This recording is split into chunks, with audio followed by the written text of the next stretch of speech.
তুমি এখানে কি করছো? কি করবো? কিছু টাকা দাও, মাল দাও, টাকা দাও। আমি মদ খাবো। আরে মদ খাবো। আরে আমি বলছি দেখো না। আরে মদ খাবো এখন, বুঝো না ভাই? মদ পথ খেতে হবে, সব বাদ মদ দাও। খেতে হবে? হ্যাঁ, মদ খেতে মদ হবে। খেতে হবে? হ্যাঁ। তুমি আমার মাইনের টাকাটা নিয়ে চলে যাচ্ছ? হ্যাঁ। না না না আরে কিছু হবে না, মদ খেতে হবে। মদ খেতে হবে না। তোমারও মদ খাবো আমি, তোমারও মদ খাবো। এই ছেলেটা আমার পুরো মাথা ব্যথা খারাপ করে দেবে। এটা কি হয় আপনার হাজবেন্ড হাজবেন্ড? তো এরকম যে আপনারা ঝগড়া করছেন, টাকা নিয়ে জোর করে চলে গেল, ব্যাপারটা ঠিক বুঝলাম না ম্যাডাম।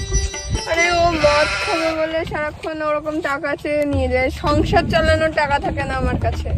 তা আপনার এরকম স্বামী এরকম করছে, তা আপনি বাপের বাড়ি চলে যাচ্ছেন না কেন?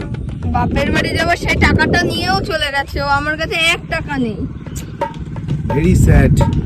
আচ্ছা ঠিক আছে, শুনুন, আমি আপনাকে টাকা দিচ্ছি, আপনি বাপের বাড়ি চলে যান। এরকম ভাবে টর্চার আপনাকে সহ্য দিচ্ছেন? করতে হবে না। আমি দিচ্ছি, আপনি চলে যান। ঠিক যান। আছে, আসছি তাহলে। সত্যি দেখেও খারাপ লাগে। A few moments later.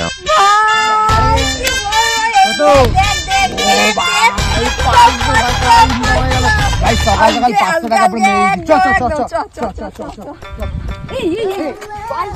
আরে বাইক তো চুরি, ভাই